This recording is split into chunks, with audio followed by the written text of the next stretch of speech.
What's up, YouTube? It's your boy Nash here. Welcome back to the channel.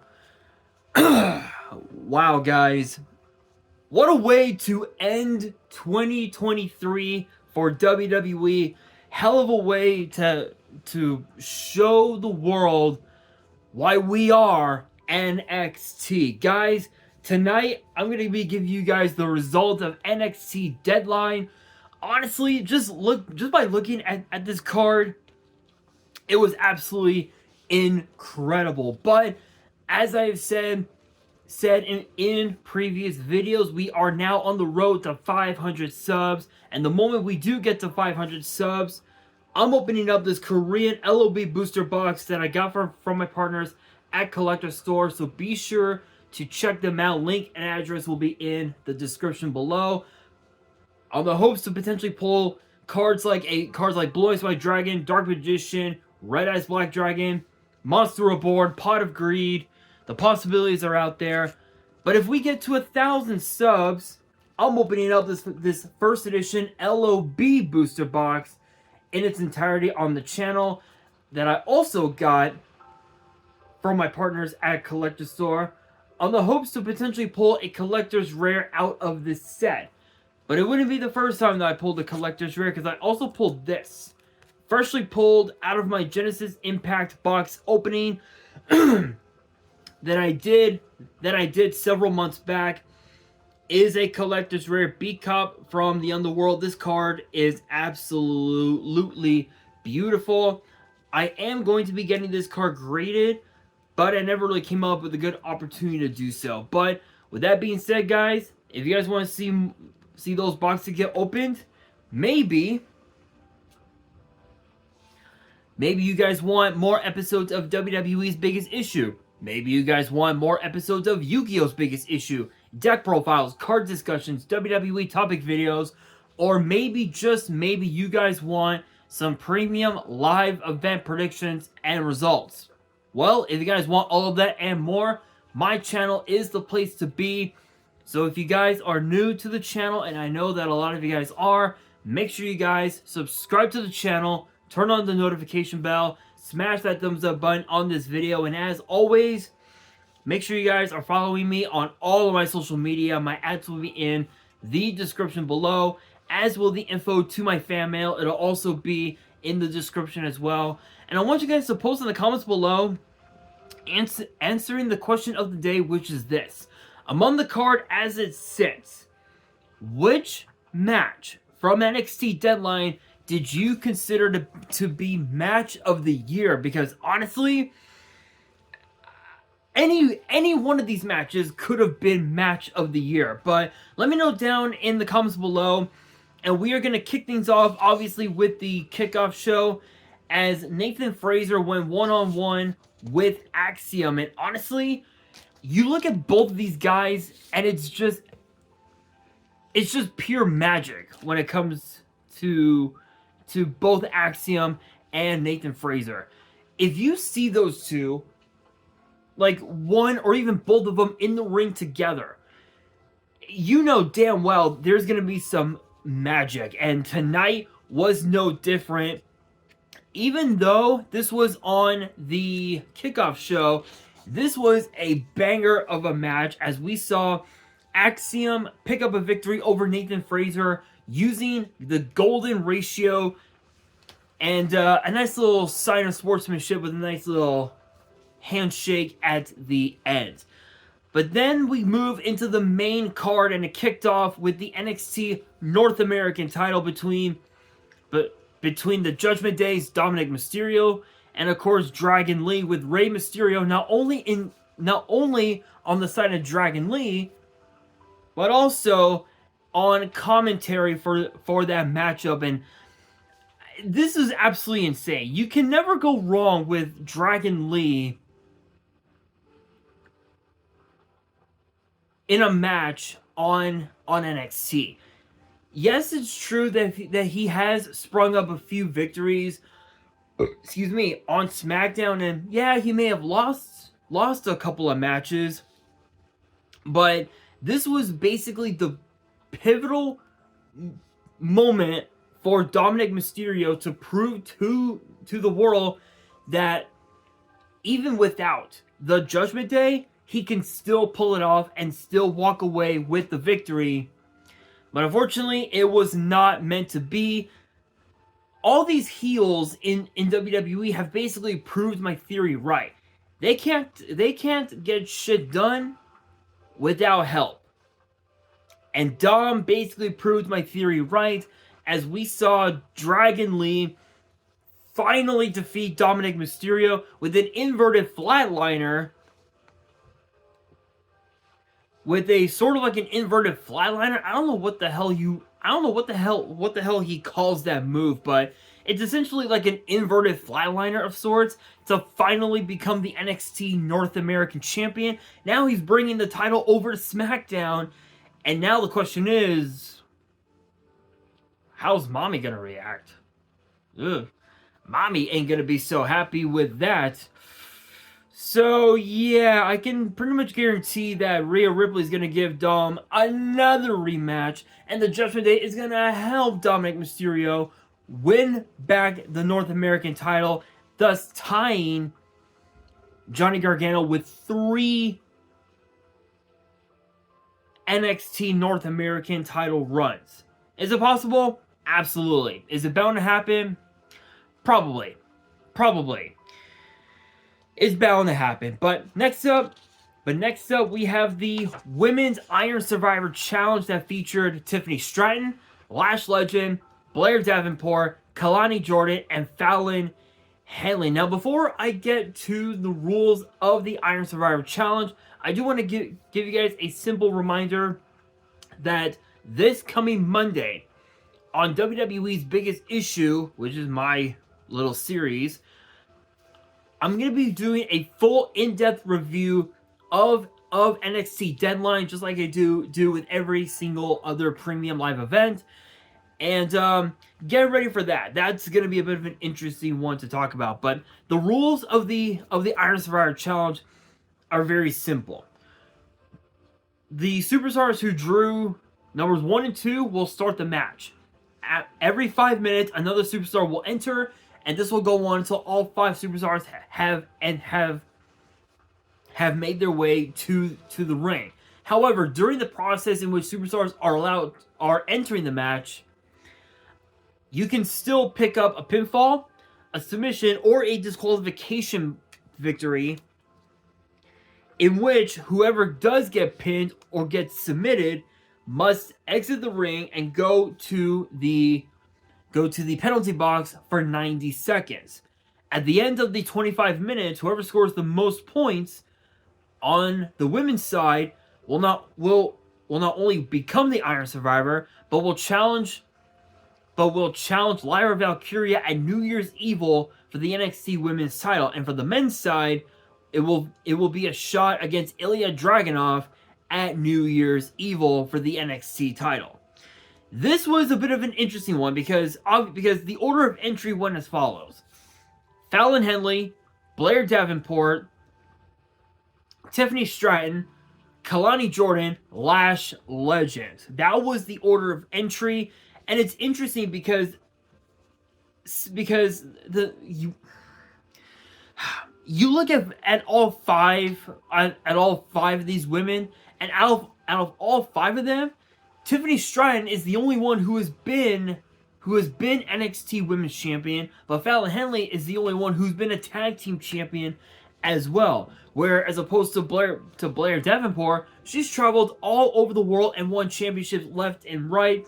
Same thing with Lash Legend. She's a former WNBA basketball player. For the women's basketball league, the WNBA, and Kalani Jordan, she's an upstart. So we're still trying to get to know Kalani both inside and outside the ring. And honestly, this was interesting because Fallon Henley scored a point, Lash Legend scored 2, Tiffany Stratton scored a point, but Blair Davenport was able to withstand all the odds and pick up 3 falls, but also survive the remaining moments of the matchup, and thus Blair Davenport has been able to essentially just become the now new #1 contender for the NXT Women's title. But we also saw as well the return of Cora Jade, who we hadn't seen Cora Jade in almost 5, maybe 6 months, almost 6 months. We hadn't seen her, and now she decides to come back and want the NXT Women's title, which obviously because of the fact that Blair Davenport is the #1 contender, odds are we might end up seeing a triple threat at New Year's Evil, which is a high possibility, but it's also a possibility that Lyra Valkyria might give Cora Jade that shot, in which case Blair Davenport would end up getting involved, and it ends up becoming a triple threat at New Year's Evil in the end. So it really doesn't matter what happens with this scenario. It may end up just being a triple threat at the end anyway. So it really doesn't make much of a damn. But congrats to Blair Davenport. I believe she pinned Fallon Henley, Kalani Jordan, and Lash Legend to score those points, which was absolutely insane. But wait until we get to the men's Iron Survivor Challenge, because that one was nasty. It was nasty, you guys. Absolutely incredible. But next up we have a sort of a grudge match, if you will, between Carmelo Hayes and Lexis King. And if I remember correctly, this is actually, I believe, one of the first premium live events for Carmelo Hayes in which he hasn't been a champion. In fact, I think last time was earlier this year at Vengeance Day, if I remember correctly. I could be wrong, but yeah. But think about that, you guys, and think about this. It was all to see who exactly did attack Trick Williams. Was it Lexis King? Was it Carmelo Hayes? All eyes were pointed at Carmelo Hayes because of the fact that Trick Williams was the one that was getting the shot at the NXT title. You know, to be a part of the men's Iron Survivor Challenge. But it was not meant to be, and he was taken out and sidelines for a couple of weeks. But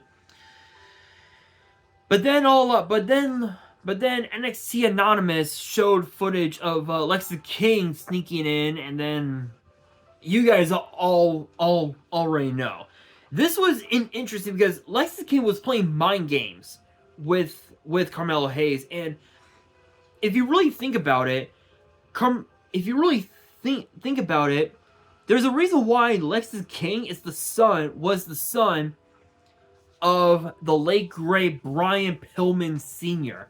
Brian Pillman was always the type of guy to play mind games with his opponents, especially Stone Cold Steve Austin. If you guys do not know what I'm talking about, you guys have missed out, because I had seen clips on DVD of Brian Pillman just terrorizing Stone Cold in the worst way possible. And I would say it on here, but I think I'll leave it up to you guys and your guys' imagination. But yeah, basically Lexis King played mind games with Carmelo Hayes,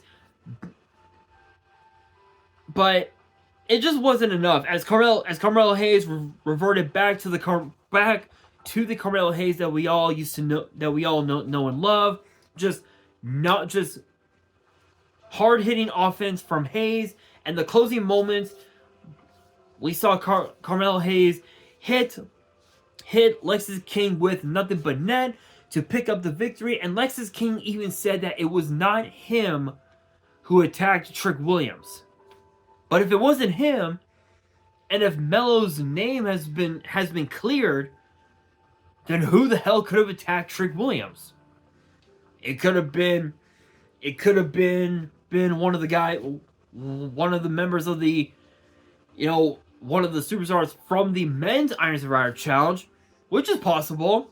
It could have even also been as well someone from Gallus.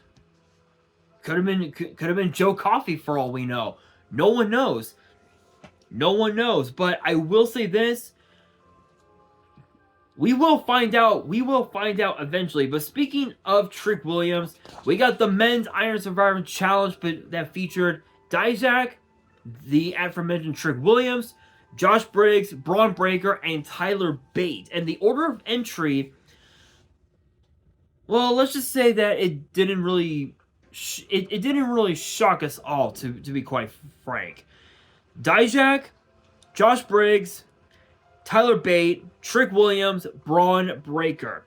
Obviously Dijak was able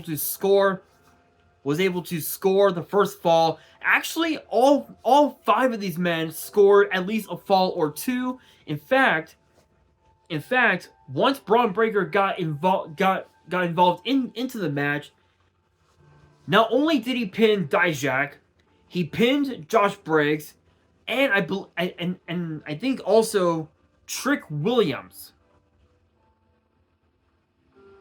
Yeah, Tyler Bate. Sorry, short-term memory loss. I believe it was Tyler Bate. Yeah, Tyler Bate. He pinned 3 men within 60 seconds and scored 3 points. And those are the only points that he scored. But think about this. The closing moments of the match, the last few minutes of the match, Trick Williams pinned all 4 men. Dijak, Josh Briggs, Braun Breaker, and Tyler Bate. And the last person he pinned was actually Braun Breaker to win the Iron Survivor Challenge. The final score, Dijak, Braun Breaker, and Tyler Bate all scored 3 points. Josh Briggs scored 2, and Trick Williams scored 4 points to win the men's Iron Survivor Challenge. And now he's going to be challenging Ilya Dragunov at New Year's Evil, which is going to be a hell of a banger. That is going to be a banger of a match, mainly because of the fact that the respect is there between both Dragunov and Trick Williams. And now the question becomes, how's Carmelo Hayes going to react to that? That remains to be seen. But next up, we have a steel cage match between Roxanne Perez and Kiana James in a grudge match that had been brewing since the women's breakout tournament from last year, in which Roxanne Perez won that tournament, allowing her to become the NXT Women's Champion. It basically started with that right there, and it just kind of escalated even further than ever before, because they've been a part of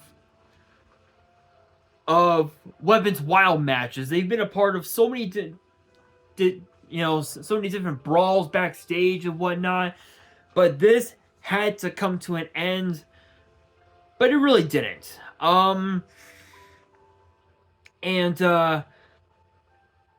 it took was Kiana James to have Izzy Dame to help Kiana James defeat Roxanne Perez, as Kiana did pin Roxanne with the deal breaker, as she calls it, inside the steel, and thus it's far from done between Roxanne Perez and Kiana James. Honestly, I don't even know what to say. I think in my opinion, Kiana James could have won this on her own, but let's just be real. It was never going to happen anyway. But with that being said, the main event, Ilya Dragunov, Baron Corbin for the NXT title. This was actually, I believe, Corbin's like what, second or third opportunity at the NXT title. The first time he had a shot at the NXT title, he failed. Second time, he failed. But was the third time the charm for Baron Corbin? No, it wasn't. Even though Corbin had hit Dragunov with some of his best moves, his best bullets, if you will, Corbin was tapped out of ammo, and he even hit a very, very deep six onto Dragunov, and it still was not enough. But for Ilya Dragunov, the closing moments, all it took was, like, what, 2, 3 H-bombs and a Torpedo Moscow for Dragunov to retain the NXT title. And then, right as Dragunov was celebrating, out comes Trick Williams and Carmelo Hayes in the background, which begs the question, did Carmelo Hayes really attack Trick Williams? Who knows? Who knows? But I will say this. Trick Williams, Ilya Dragunov, sign me the fuck up. It is going to be a banger of a main event at New Year's Evil. But with that being said, guys, that will do it for today's video. Hopefully you guys enjoyed. If you guys did, make sure you guys smash that thumbs up button. If you guys are new to the channel and you guys want more premium live event predictions and results in the future, make sure you guys subscribe to the channel, turn on the notification bell, and follow me on all of my social media. My ads will be in the description below, as will the info to my fan mail. It'll also be in the description as well. And on that, this is your boy Nash, signing out.